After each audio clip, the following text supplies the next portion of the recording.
Iglesia Cristiana La Familia presenta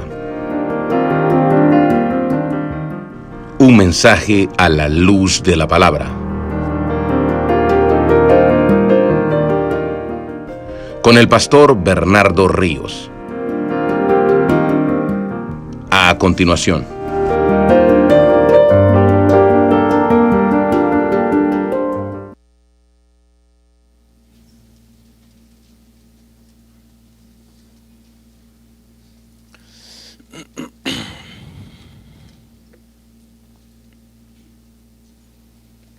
Filipenses capítulo 3, versículo 1. Filipenses 3:1. Bueno, vamos a comenzar entonces, hermanos, esta mañana. Vamos a continuar con nuestra serie de Filipenses, un tema muy importante. Y vamos a leer el verso 1, aunque vamos a exponer hasta el verso 3 con la ayuda del Señor. ¿Lo tenemos, hermanos? Dice: por lo demás, hermanos, gozaos en el Señor. A mí no me es molesto el escribiros las mismas cosas, y para vosotros es más seguro. Oramos.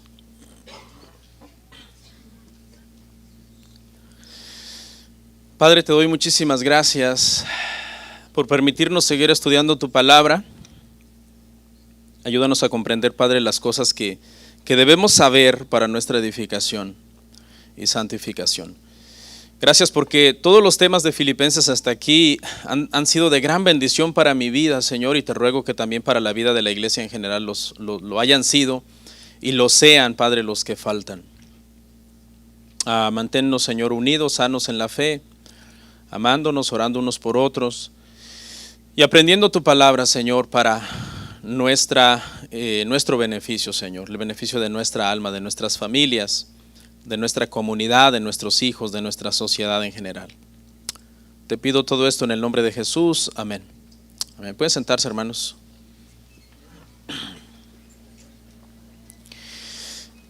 Hermanos, el día de hoy ya pasamos al capítulo 3 de Filipenses, después de un tiempo en el capítulo 1 y 2.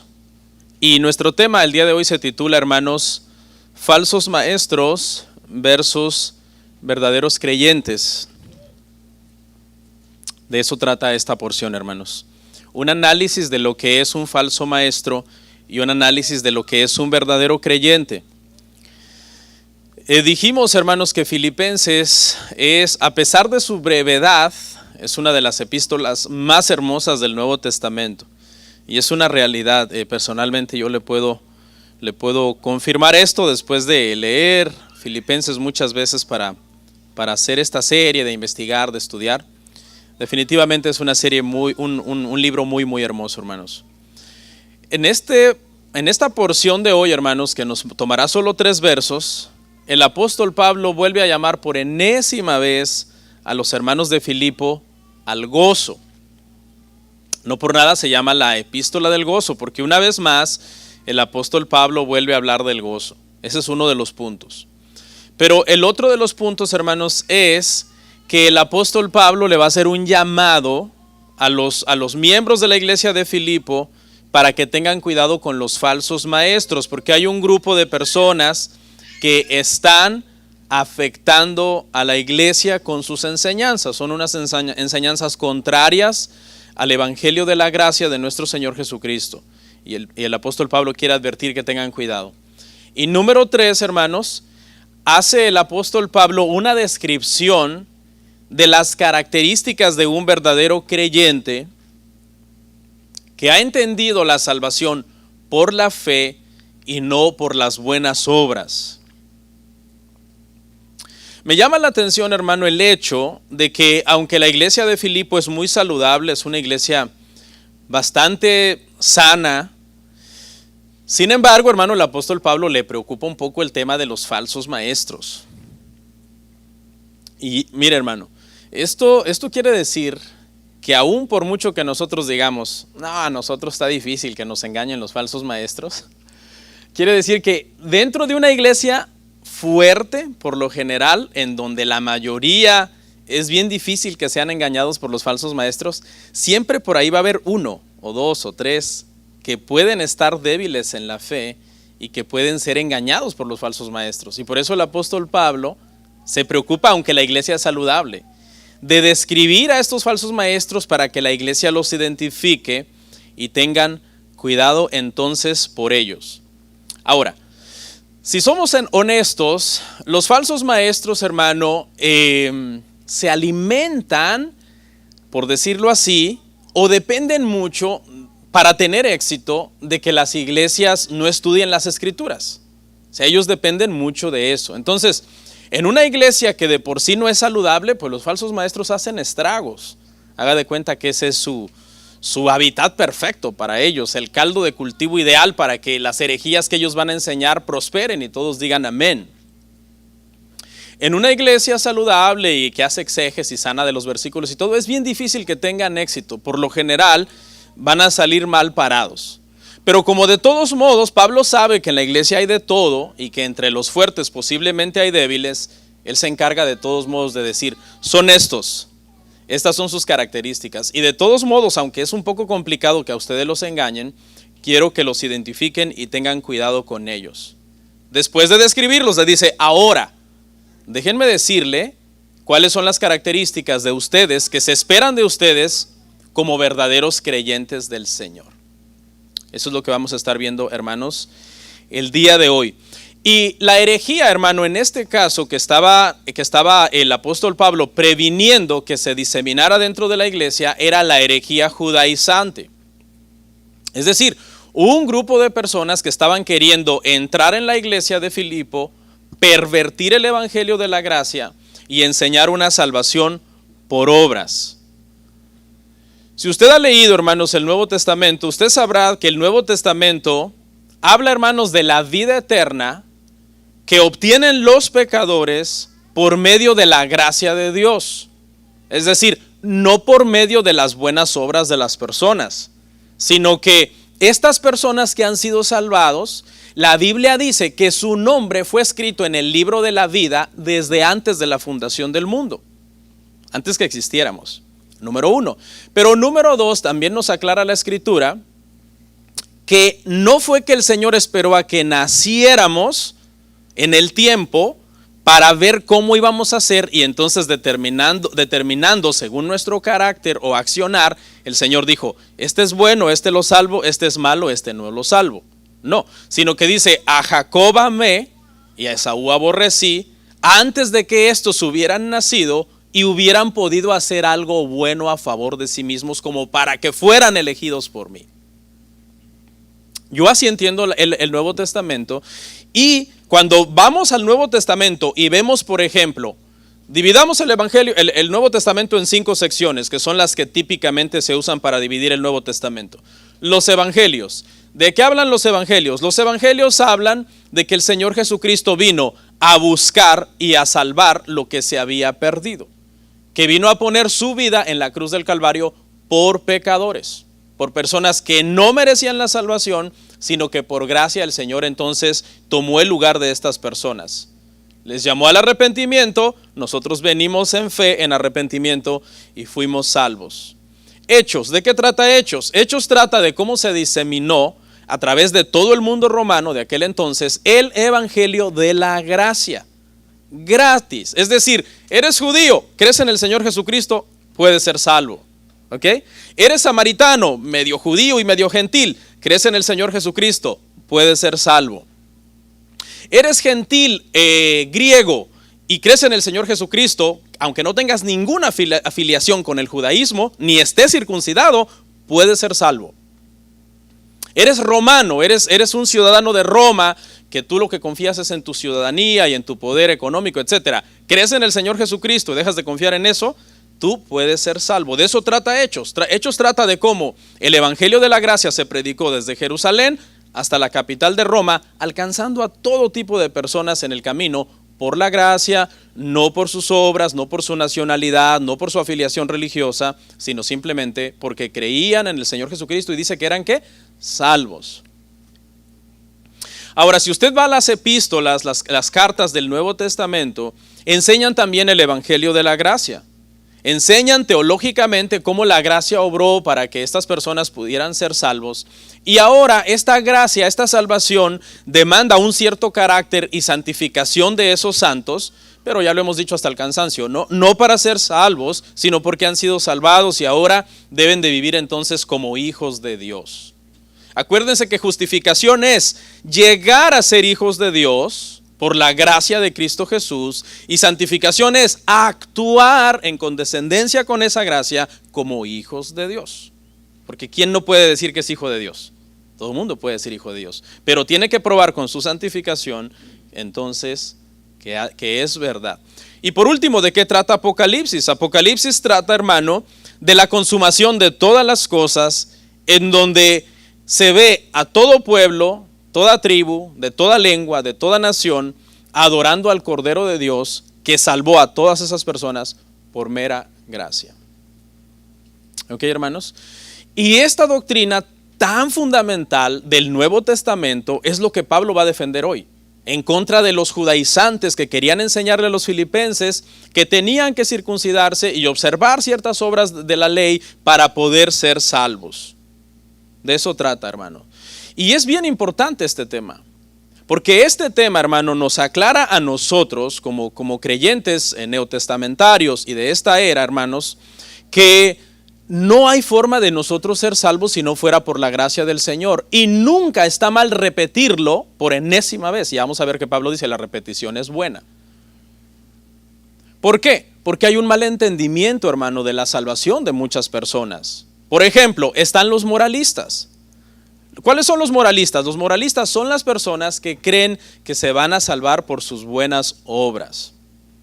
Y no es cierto. De hecho, mucha gente, hermano, cuando tú hablas con ellos te dicen, no, yo soy buena persona. Tienen un entendimiento equivocado de las Escrituras. ¿Quiénes más? Están, hermano, los que creen que la institución religiosa a la que están afiliados es la que los va a salvar. ¿Ok? Aquí, por ejemplo, podríamos citar algunas religiones que enseñan solo dentro de esta iglesia hay salvación. Por ejemplo, la Iglesia Católica Romana enseña eso. Solo dentro de esta iglesia hay salvación. Entonces, no estoy diciendo que todos los católicos, pero sí muchos católicos entienden, mi salvación está en mi iglesia. Ojo, no estoy diciendo todos. ¿Okay? Estoy diciendo muchos que no tienen la formación teológica creen que la salvación está en su iglesia. Porque ha habido ciertas bulas papales que enseñan fuera de esta iglesia y fuera de la sujeción a la infalibilidad papal, no hay salvación. Entonces la gente entiende, es mi institución religiosa la que me va a salvar. Están otros, hermano, que son los que creen que su ritualismo o legalismo los va a salvar. Como por ejemplo los fariseos del tiempo de Pablo o del tiempo de nuestro Señor Jesucristo. ¿Qué entendían ellos? Es apegarme a la letra de estos mandamientos y guardarlos a rajatabla lo que me va a proveer la salvación. Entonces eso devino en un montón de obras que estaban haciendo sin fe. Y sin fe es imposible agradar al Señor. Porque, hermanos, el joven rico era moralista, guardaba los mandamientos. ¿Y qué pasó? No era salvo. Pablo era un gran fariseo, guardaba los mandamientos, irreprensible en cuanto a la ley, y no era salvo, porque tenía que ser salvo por medio del Señor Jesucristo. ¿Y Judas? ¿Qué me dice de Judas? Miembro de la iglesia, miembro de los 12, y era salvo. No era salvo. O sea, podemos encontrar, hermano, gente que tiene un mal entendimiento de la salvación en todas las esferas, tanto en el ritualismo, la afiliación religiosa o las buenas obras. Y eso es un error, hermanos. Tenemos que entender qué es el evangelio. Y eso es lo que vamos a estar viendo el día de hoy, hermano, en estas personas. Pablo había presentado correctamente el evangelio a los filipenses. Y los filipenses habían sido salvos, se había plantado una iglesia y habían hermanos. Pero vemos ahora, hermanos, que Pablo viene con una advertencia en contra de los falsos maestros. Porque predicar el evangelio, hermano, siempre tiene dos caras, todo el tiempo. Enseñar la verdad y corregir el error, señalar el error, siempre. No puede haber un maestro de las escrituras que diga, yo solo me dedico a predicar la verdad. Hay el error que lo señale alguien más. Sería como un pastor de ovejas que diga, yo solo me dedico a cuidar las ovejas si todo está bien. Pero cuando el lobo viene, hay que la oveja se la arregle con el lobo. No, sería un pastor irresponsable. Yo solo me gozo con la oveja cuando todo está bien. Cuando el lobo venga, hay que la oveja se arregle con el lobo. A ver cómo le va. Pues ¿cómo le va a ir? La va a devorar. Las ovejas son el animal más indefenso del mundo. Vamos a analizar nuestro pasaje, hermanos. Filipenses 3:1. Empezamos de ahí, vamos a ver hasta el 3. Por lo demás, hermanos, gozaos en el Señor. A mí no me es molesto el escribiros las mismas cosas y para vosotros es seguro. Algunos deducen, hermano, algunos comentaristas, de que este era el final de la carta. Porque la expresión por lo demás del griego loipón también se puede traducir como finalmente. Aquí la Reina Valera lo traduce como por lo demás, pero hay exégetas que han dicho esta frase significa literalmente finalmente. Pareciera como que Pablo está pensando que ha llegado al final de la carta. Es solamente una mera deducción que personas sacan por el significado literal de esta palabra. No estoy diciendo que así sea, ¿ok? Pero supongamos que sí, Pablo ha llegado al final de su carta y parece que de repente cuando está a punto de poner el último amén, se acuerda y dice, yo tengo que hacer una advertencia contra los falsos maestros, contra los judaizantes que están viniendo a perturbar la paz de los gentiles, que han sido salvados por la fe. Y les dice, gozaos en el Señor. Y ya hemos hablado bastante del gozo, pero creo que hay unas cositas que podríamos recordar y repetir a manera, hermano, de verdad, para afirmarlo a nosotros mismos. Ya dijimos, hermano, que Filipenses es la carta del gozo y que no se refiere, hermano, a aquel gozo, aquella felicidad producto de las circunstancias. Porque hay circunstancias que a nosotros en un segundo o en un minuto nos pueden poner eufóricos y contentos. ¿Okay? Y este gozo no habla de eso. Este gozo habla, hermano, de un estado de paz interior que no es cambiable independientemente de cómo estén las cosas alrededor de nosotros. Y ese gozo solo se logra, hermano, pues estando en Cristo, estando en el Señor, en el Evangelio, en Cristo, en Dios. ¿Por qué digo que solo se logra en Cristo? Porque estamos hablando del gozo cristiano. De eso trata Filipenses, el gozo cristiano, y el gozo cristiano de los filipenses está en Cristo. Eso hace, hermanos, que este gozo del que habla la Escritura, de alguna manera podamos entender que es un gozo indestructible. ¿Por qué indestructible? Porque Cristo, ¿cuándo te va a dejar? Nunca. Te pueden abandonar personas a lo largo de tu vida. Las circunstancias pueden cambiar a lo largo de tu vida, en todos los sentidos, salud, economía, etcétera. Pero ¿cuándo Cristo va a cambiar contigo? Nunca. Hebreos 13:8. Él es el mismo ayer, hoy y por siempre. Entonces, basado en que Cristo no va a cambiar, no te va a dejar, te ha salvado, está seguro en sus manos, ese gozo debería de ser indestructible. En la medida en que nosotros estemos cimentados en Cristo, deberíamos de estar entonces bajo un constante gozo en nuestra vida, a pesar de lo que esté pasando alrededor de nosotros. En otras palabras, si lo pusiéramos en un axioma breve, sería: si el cristiano camina de veras con Cristo, camina de veras con gozo. Porque lo uno y lo otro están, inextricablemente unidos, no se pueden separar. Dice Pablo, después de hablar una vez más del gozo, Pablo dice: a mí no me es molesto escribiros las mismas cosas, y para vosotros es seguro. Aquí hay dos posibilidades. Una, que hay versos anteriores que ya pasamos dentro de esta misma carta, donde Pablo ya ha atacado a los falsos maestros, o que también Pablo ya había escrito a los filipenses en otra oportunidad acerca, hermano, de los falsos maestros. ¿Ok?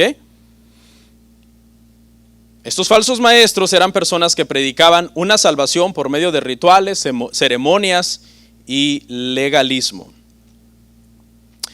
Llama la atención, hermanos, el hecho de que el apóstol Pablo dice: para vosotros es más seguro, y la palabra que se usa aquí es tener la seguridad de que no vas a tropezar o de que no vas a resbalar, que no vas a ser derribado. Eso es lo que el apóstol Pablo está buscando, afirmar a los hermanos en el evangelio de la gracia, y por eso dice: para mí es muy importante repetirles esto.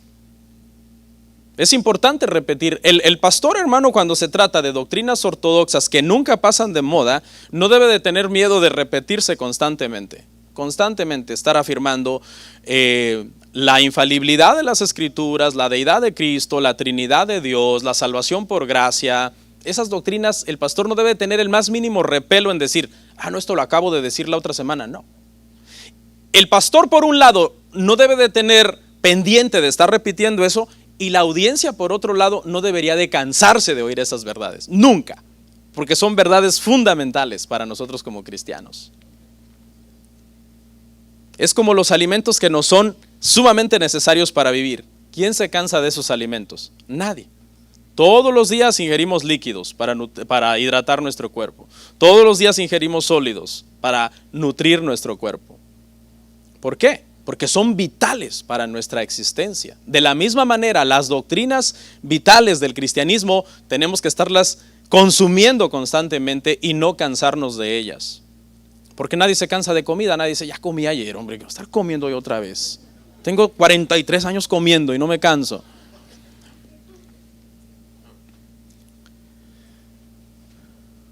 Verso 2. Guardaos de los perros, guardaos de los malos obreros, guardaos de los mutiladores del cuerpo. Note que no le fue suficiente un solo guardaos y luego comas, ¿verdad? Guardaos de los perros, de los malos obreros y de los mutiladores del cuerpo. No, sino que a cada descripción le puso un verbo imperativo, es decir, es una orden. Guárdense de los perros, guárdense de los malos obreros, guárdense de los mutiladores del cuerpo. Pablo, bájale. Ya con un guardaos era suficiente que los describieras a todos. No, es incisivo en repetir el cuidado que uno debe de tener con estas personas que pervierten el evangelio de Cristo y enseñan otros evangelios. Hace una descripción bastante fuerte, hermano, de los falsos maestros. Tres adjetivos. Analicémoslo uno por uno para describir, hermano, a los falsos maestros. Adjetivo número 1, guardaos de los perros.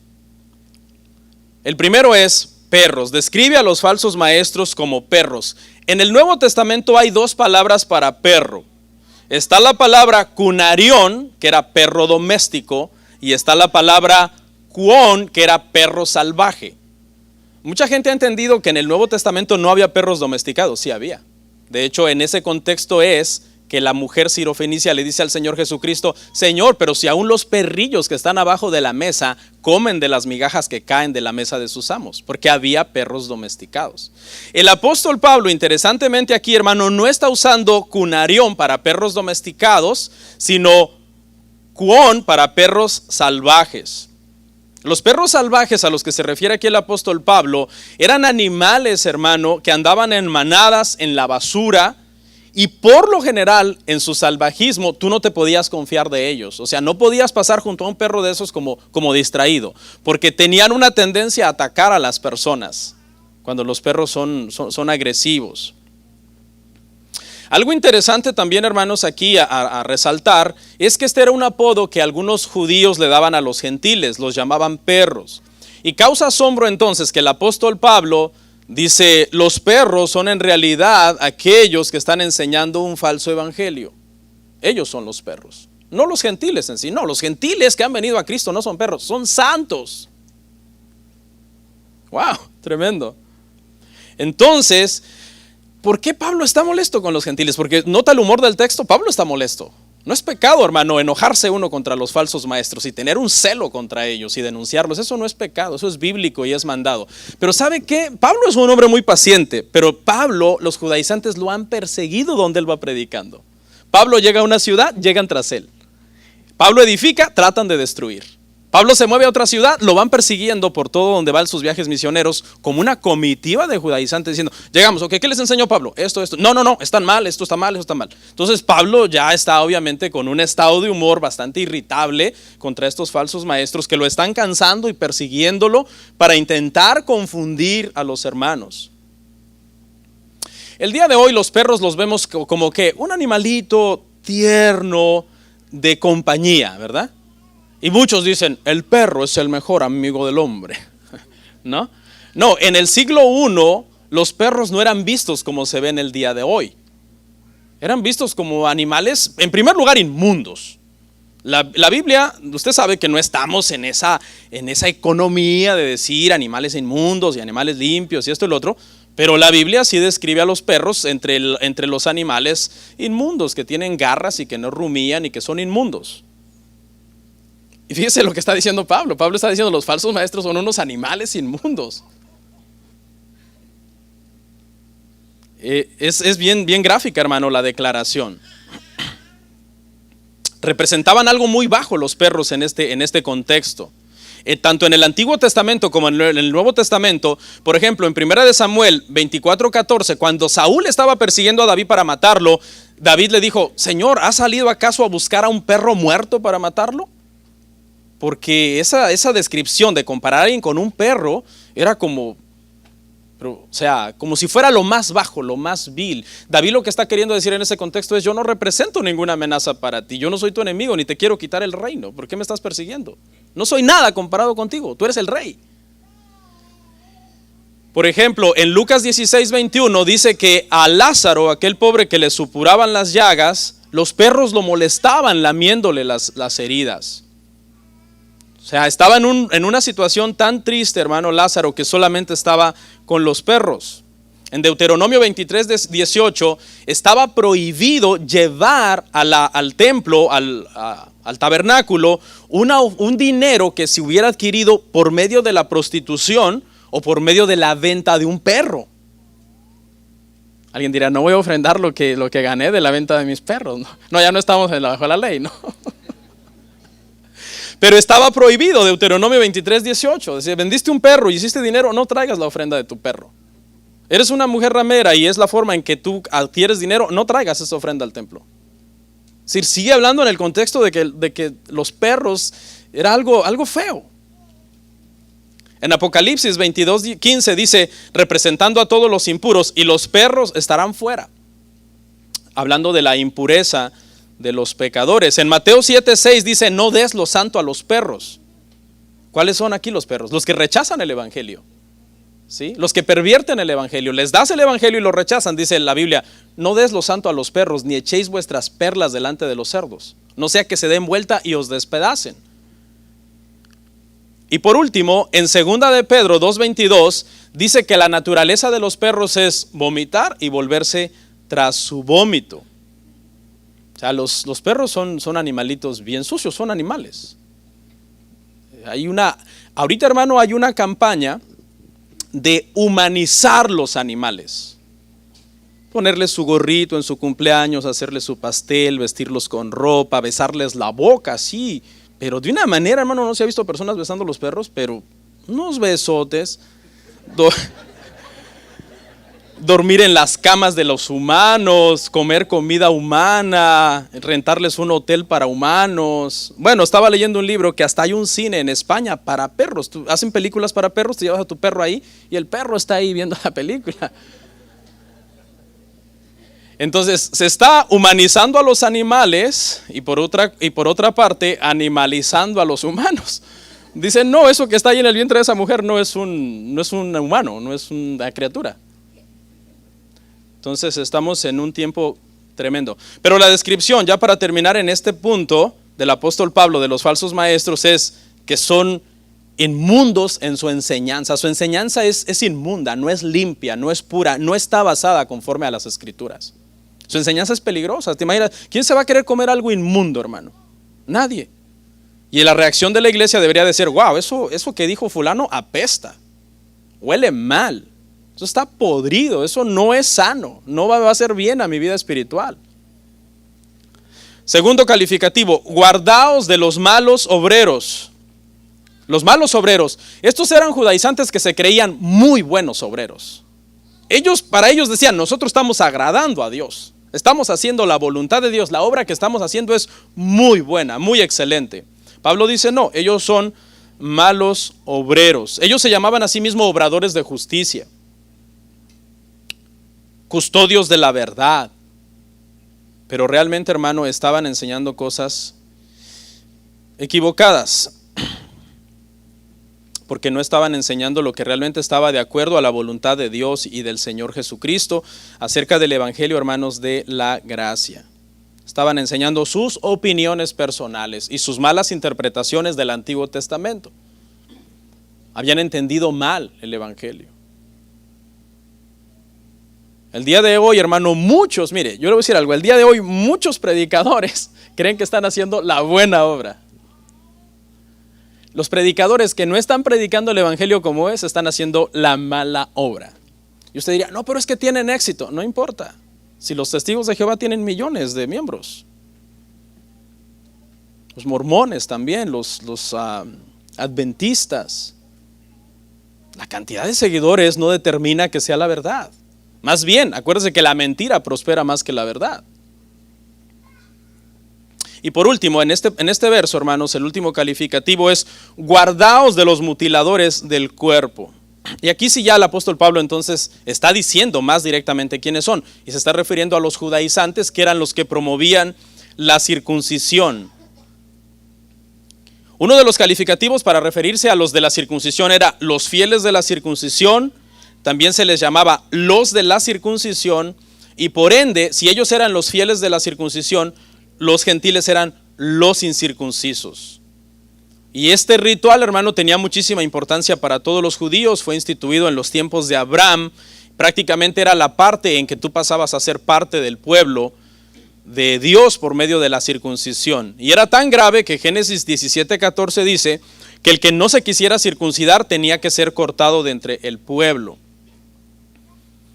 Si queremos ver un poco el aspecto, hermano, simbólico de la circuncisión, que consistía en cortar el prepucio de los hombres, podríamos ver que estaba hablando en un sentido espiritual de cómo después de la caída de Adán, por medio de la procreación, cuando los hombres se engendran más seres humanos, entonces el pecado se va transmitiendo, la naturaleza pecaminosa se va transmitiendo de una generación a otra. Por eso es que todas las generaciones ocupan el evangelio. Y en otro sentido, el derramamiento de sangre en esa circuncisión, que representaba la transmisión del pecado de generación tras generación, ese derramamiento de sangre al cortar el prepucio apuntaba también hacia un derramamiento de sangre, un sacrificio final que iba a ser el que finalmente iba a producir la salvación. Y sabemos, hermanos, que se refería obviamente al sacrificio de nuestro Señor Jesucristo en la cruz del Calvario. Entonces, para ellos esto era muy importante. La circuncisión era fundamental y estaban enseñando: ya eres cristiano, pero tu salvación no está completa a menos que te circuncides. En otras palabras, los judaizantes enseñaban esto: sí puedes venir a Cristo, pero es importante que también vengas al judaísmo. Tienes que venir al judaísmo para que entonces tu salvación se complete. Eso era lo que le estaban diciendo a los hermanos de Filipo. ¿Ustedes ya son salvos por Cristo? Sí, ok, pero les falta circuncidarse. Nosotros somos la garita por donde ustedes tienen que pasar si quieren ir a Dios. Porque y el Señor Jesucristo dijo: no, yo soy el camino, la verdad y la vida, nadie puede ir al Padre sino a través de mí. Y ellos creían que era a través del judaísmo. La palabra que usa Pablo, hermanos, es bien fuerte porque no utiliza la palabra normal para circuncisión, sino otra palabra para mutilación, que era una práctica pagana que los paganos ya celebraban aún desde antes de los tiempos de Moisés: la castración, el castrarse para no tener esas pasiones y deseos y de esa manera poder entonces agradar a las deidades que ellos adoraban. Fíjese lo que Pablo está diciendo entonces. Pablo no solo ha dicho que no son los gentiles los perros, sino los judaizantes, pero también está diciendo que no son, que los malos obreros son los que están predicando ese falso evangelio de las obras, pero que también ni siquiera por medio de este símbolo en la carne están llegando a ser el pueblo de Dios, sino que más bien están actuando como los paganos que se castraban y que ponían toda su confianza en esa castración para creer que estaban agradando a las deidades. Y Pablo lo que dice en esta parte, hermanos, es que ellos estaban equivocados, que estaban errados. ¿Por qué? Porque desde siempre la circuncisión de la que el Señor estaba hablando y que era la verdadera circuncisión para agradarle a Él, era la circuncisión del corazón. Y vamos a ver varias citas.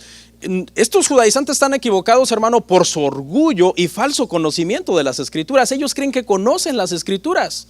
¿Se acuerda cuando vienen aquellos a tentar a Jesús y le dicen: Señor, hubo un hombre que se casó con una mujer y luego murió, y se casó el segundo y luego murió y el tercero, y así los 7 hermanos, y dinos allá de quién será mujer ella? Y el Señor que les dijo: erráis ignorando las Escrituras. Hermano, hay mucha gente que cree que sabe mucho las Escrituras y no las sabe. Y ese era el problema de estas gentes. No sé con qué ojos habían leído el Antiguo Testamento sobre la circuncisión. Porque mire lo que dice el Antiguo Testamento sobre la circuncisión. Levítico 26:41. Dice que son los corazones incircuncisos de Israel los que los mantenían en el orgullo. Tenían circuncidado el prepucio, sí, y el corazón no. En el corazón eran rebeldes. En Deuteronomio 10:16, el Señor les dice: circunciden su corazón y no su prepucio. Porque es a causa de que su corazón no está circuncidado que ustedes endurecen su cerviz. En Deuteronomio 36 dice, el Señor les dice, fíjese lo que dice el Señor, Deuteronomio 36, para que ustedes me amen, yo tengo que circuncidarles el corazón. ¿Se circuncidaban el prepucio y eso generaba automáticamente amor por el Señor? No. Era únicamente la obra interna que Dios podía hacer por su gracia de circuncidarles el corazón, que ellos podían de verdad amar al Señor. Y por último, Jeremías 6:10 dice que le había hablado a personas de oído incircunciso. Por aquí les entraba y por aquí les salía. No atendían realmente a los mandamientos del Señor. Y es en todo ese contexto entonces, hermanos, que el apóstol Pablo está explicando. Mire a la conclusión que llega Pablo, verso 3 y último. Wow, vamos bien rápido, vamos a acabar temprano, creo. Gracias a Dios. Dice, porque nosotros somos la circuncisión, los que en espíritu servimos a Dios y nos gloriamos en Cristo Jesús, no teniendo confianza en la carne. Esta frase, hermanos, porque nosotros somos la circuncisión, los judaizantes la entendían así, ¿no? O la entienden así, porque hay judaizantes modernos el día de hoy. Que Pablo está hablando únicamente de judíos circuncidados, ¿ok? Que han venido al Mesías. ¿Ok? Así lo entienden. Dice, claro, nosotros somos la circuncisión, los circuncidados en el prepucio que hemos venido al Mesías. Pero todo parece indicar, hermano, que el apóstol Pablo se está refiriendo a los cristianos en general. Cristianos en general, griego, romano, escita, esclavo, libre, hebreo, de donde fuera, de cualquier tribu, nosotros somos la verdadera circuncisión. Y lo que nos confirma esta deducción es lo que sigue diciendo en el pasaje. Entonces aquí quiero sentar un punto, hermano, bien importante, que yo lo creo así, yo lo entiendo así. Todos los pasajes, hermanos, en el Nuevo Testamento, en donde hay cosas del Antiguo Testamento que se le están aplicando a los creyentes en Cristo Jesús, yo los entiendo, hermanos, es porque somos los cristianos, los creyentes, el verdadero pueblo de Dios. El verdadero pueblo de Dios. No es de que el verdadero pueblo de Dios es tal gente, de tal nación, de tal tribu, que cumplen con ciertos rituales, no. El verdadero pueblo de Dios es la iglesia, los lavados y redimidos en la sangre de Cristo. Y mire, le voy a leer dos pasajes, no los puse en las láminas, pero yo los leo y usted escucha. Estos pasajes, hermano, donde habla de cosas del Antiguo Testamento, se le están atribuyendo directamente a creyentes del Nuevo Testamento. Dice, en aquel tiempo estabais sin Cristo, alejados de la ciudadanía de Israel y ajenos a los pactos de la promesa, sin esperanza y sin Dios en el mundo. Pablo hablándole a gentiles. En aquel tiempo estaban ustedes lejos del pueblo de Dios. Ahora ustedes son el pueblo de Dios, el verdadero pueblo de Dios. No hay dos formas de salvación, hermanos, ¿ok? Por ejemplo, unos vamos a ser salvos por el cristianismo y otros van a ser salvos por el judaísmo. Eso no existe. ¿Okay? Todos los judíos que quieran ser salvos tienen que venir a Cristo Jesús para poder ser salvos. No hay otra forma, hermano. Y una idolatría, hermano, hacia Israel terrible en las iglesias el día de hoy, hermano. Terrible. Que por cierto, muchas de esas iglesias tienen tendencia a acabar siendo judaizantes. Literalmente, ha habido iglesias que completas, el pastor les informa, hoy es el último domingo, la semana que viene empezamos ya los sábados. Literalmente, hermano. Qué tremendo, hermano. Primera de Pedro 2:10. Vosotros que en otro tiempo no erais pueblo, pero que ahora sois pueblo de Dios, que en otro tiempo no habíais alcanzado misericordia, pero ahora habéis alcanzado misericordia. O sea, estamos bajo todas las promesas y bajo todas las bendiciones como pueblo del Señor. Entonces nosotros somos la verdadera circuncisión. Los que creemos en Cristo, y comienza a describir quiénes son la verdadera circuncisión. No necesitamos circuncisión en la carne, símbolo en la carne. ¿Por qué? ¿Qué fue lo que se circuncidó en nuestra salvación? Nuestro corazón, que es la circuncisión que el Señor había estado buscando desde antaño, desde los tiempos de Abraham y los profetas, que fuera la circuncisión verdadera, que atendía su palabra, amaba sus mandamientos y guardaba sus mandamientos. Pero me llamó mucho la atención porque Deuteronomio dice, yo les circuncidaré el corazón para que ustedes me amen a mí. Y eso es lo que hace la gracia. No venimos, ¿verdad? Porque, yo me quiero salvar y yo me elijo a mí mismo. No. El Señor nos llamó. Dice que no, nosotros no le vimos a Él primero. Él nos vio primero. Nosotros no le amamos a Él primero. Él nos amó a nosotros primero. Hermano, somos bendecidos, hermano. Esto no debe ser una jactancia. Yo soy elegido, tú no, no. Esto debe ser humillación, hermano, para nosotros. Esta doctrina nos debe de humillar. Decir, wow, yo no lo merecía y tú me escogiste, Padre, por tu gracia. Porque ¿qué dijo David? Si el Señor mirara nuestros pecados, ¿qué dijo David? Ninguno se podría sostener en pie. Qué tremendo.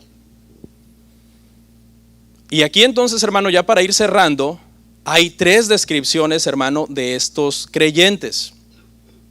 3 descripciones que vamos a ver a continuación, pero déjeme hacer unos comentarios antes. En otras palabras, Pablo ha dicho hasta aquí, el Señor prefiere gentiles con prepucio, incircuncisos, que creen en Cristo, que judíos sin prepucio y circuncidados, que son unos legalistas y ritualistas y que están rechazando la salvación por gracia en Cristo. Eso es lo que está diciendo acá el apóstol Pablo. Porque la verdadera circuncisión, como dice Colosenses 2:11, eso usted lo puede anotar como refuerzo de lo que estoy diciendo, dice, la circuncisión de Cristo. ¿Ha leído esta parte? La circuncisión de Cristo, Colosenses 2:11. ¿Y cuándo fue? Cuando el Señor nos salvó. Dice, y me llama la atención que dice, no hecha de mano de hombre. Porque acuérdense, cuando los judíos se circuncidaban era un rabí que tenía que circuncidar el uno al otro. Por eso es que Pablo, cuando va a ir a predicar el evangelio a un lado y cree que los judíos van a rechazar a Timoteo, estratégicamente circuncida a Timoteo. Para que el evangelio no fuera rechazado en ese lugar, no porque tuviera algún poder. Vamos a ver las 3 descripciones y con eso terminamos. Número 1, ¿quiénes son estos verdaderos creyentes? ¿Quién es esta verdadera circuncisión? Los que en espíritu servimos a Dios. La palabra para servir acá, hay Biblias que lo traducen los que en espíritu adoramos a Dios. Y tienen un poco de razón, le voy a decir por qué. Porque la palabra que se utilizó ahí para servir es latreo, que es de donde viene latría, y que se refiere a dar el culto al Dios verdadero. La verdadera latría es cuando se le está dando el culto verdadero al Dios verdadero de la manera verdadera, de la manera correcta. ¿Qué palabra le suena a usted como con latría? Idolatría. ¿Qué es idolatría? Adoración a dioses falsos, dioses hechos con manos de hombre. Egolatría, por ejemplo, adoración del yo, ego, yo. La palabra griega ego significa yo. Egolatría es adorarte a ti mismo, rendirte culto a ti mismo. Entonces, ¿quiénes somos los creyentes? Dice, los que en espíritu adoramos al Dios verdadero. Es decir, la adoración, hermanos, es una de las marcas principales de un creyente. Su vida de adoración. Y no hablamos meramente, ¿verdad, hermano?, del tiempo de la música, de cantar y todo eso. Es adoración y es bien importante en el culto. Pero hablamos de una actitud de adoración constante en todo tiempo, ¿no? La adoración verdadera nos bendice, nos transforma a nosotros, obra en nuestra vida, obra en nuestro carácter, en nuestro testimonio, en nuestra familia. ¿Dónde tiene esa adoración lugar? En el corazón que fue circuncidado por Cristo Jesús. Entonces, ¿esto qué quiere decir? Que en nuestros cultos de adoración puede haber gente con corazón no circuncidado. ¿Está adorando? No. Porque la verdadera circuncisión y los verdaderos creyentes son aquellos que en espíritu adoramos a Dios. No es en nuestra fuerza, es en espíritu. Los verdaderos adoradores adorarán a Dios en espíritu y en verdad. Es decir, es el mismo espíritu dentro de nosotros que ha inundado nuestro corazón con el amor de Dios, el que nos mueve a adorar a Dios. Esa es la adoración verdadera. No es meramente cumplir con una liturgia. ¿Qué sigue ahora? Sino es estar inmersos en esa comunión con el Señor. Uno puede estar adorando aquí con un corazón no circuncidado, lleno de odio, de rencor, de indiferencia, de falta de paz, de falta de gozo. Entonces esa es la primera marca, hermano. Habla de un gozo verdadero que se manifiesta entonces en una adoración verdadera al Dios verdadero. Segunda característica, hermanos. Dice, y nos gloriamos en Cristo. Y nos gloriamos en Cristo es la segunda. Esta palabra para gloriar aquí, hermanos, habla como de una jactancia jubilosa. Es decir, como, ¿se acuerda cuando decíamos grito de júbilo? ¡Ah! Grito de guerra. ¿Se acuerda? Y en cierto sentido habla de ese júbilo, habla de decir, Cristo me salvó, gloria a Dios. Todos llevamos un pentecostal dentro de esa cierta forma, ¿no? Gloria a Dios, aleluya, Cristo me salvó. Ese tipo de jactancia es bíblica, porque te estás jactando ¿en qué obra? En la obra de Cristo. En la obra de Cristo Jesús. Te estuvieras jactando en tus obras, ¿qué sería eso? Malo, vanagloria. Dice que entonces estaría como estarse jactando en la presencia de Dios. Esta es la única obra en la que nosotros nos podemos jactar. Cristo murió por mí sin merecerlo, porque lo exalta a Él y nos humilla a nosotros.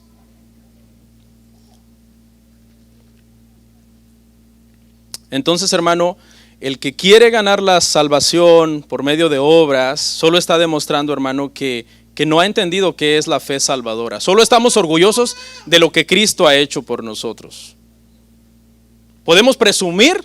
¿Quiere presumir algo? Presuma lo siguiente: Cristo murió por mí. ¿Hoy por qué, hermano? Pues por pura misericordia, porque si hubiera sido por mis obras, no muere por mí. Y por último, la última característica de un verdadero creyente: no teniendo confianza en la carne.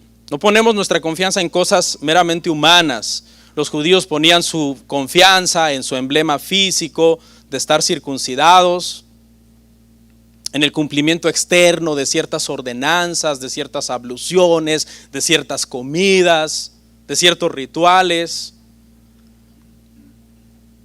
En otras palabras, el judío en esencia en quien confiaba no era en Dios, en sí mismo confiaba. El cristiano no confía en sí mismo, sino que confía en Cristo y descansa en Dios y en la obra completa que el Señor ha hecho en la cruz por nosotros. La verdadera circuncisión entonces no es quitarse el prepucio, sino tener un corazón rendido a Dios en adoración, ¿ok? No confiando en nuestras buenas obras, aunque son necesarias. Voy a dar un tema que mucha gente me lo ha pedido: ¿cuál es el papel de las buenas obras en la vida del creyente? Porque hay cierta gente que se confunde con eso. El papel de las buenas obras en la vida del creyente, porque fuimos salvados para buenas obras, ¿verdad? Pero no por buenas obras. La Biblia es clara. Entonces, este es el verdadero, hermano, cristiano. Número 1, es una persona que adora a Dios de verdad. Número 2, es una persona que no se gloria en sí, sino en Cristo. Y número 3, es una persona que no está confiando en la carne, en las buenas obras. Ha pasado por un arrepentimiento genuino. Hay muchas personas, hermano, que no han pasado por un arrepentimiento genuino, han pasado más por un proceso de remordimiento. El verdadero arrepentimiento incluye dolor por el mal y por el pecado. El falso arrepentimiento, por otro lado, lo que lamenta es las consecuencias del pecado. El falso arrepentimiento se interesa por la conducta, ahí tengo que cambiar esta conducta. El verdadero arrepentimiento, por otro lado, se interesa por la condición interna del corazón, que es de donde está saliendo la conducta. Uno puede dejar de portarse mal en una cosa y empezarse a portar en otra cosa. ¿Por qué? Porque estás atacando la conducta, no la condición interna del corazón. Rinde tu corazón a Dios, sé un mejor cristiano y mejorarás en todas las cosas. Hay gente que es un alcohólico y va a Alcohólicos Anónimos y deja de tomar y se vuelve un fumador compulsivo que se muere de tanto fumar. Entonces cambió una conducta, pero no la condición pecaminosa del corazón, nada más la enfocó a otro lado. El falso arrepentimiento trata con los síntomas, el verdadero arrepentimiento trata con la enfermedad del pecado, hermano, del corazón. Hasta aquí, terminamos. 3 cosas hemos visto acá. 3 cosas. Número 1, el apóstol Pablo vuelve a remarcar el gozo del creyente. ¿Ok? Número 2, hace 3 descripciones de los falsos maestros. Cuidado con los falsos maestros. Y número 3, hace 3 descripciones de un verdadero creyente. Ahora le doy un consejo: tenga cuidado con los falsos maestros, pero también tenga cuidado, no sea que usted no sea un verdadero creyente. Oramos. Comparte, suscríbete, dale like. Gracias por tu sintonía. Hasta la próxima. Bendiciones.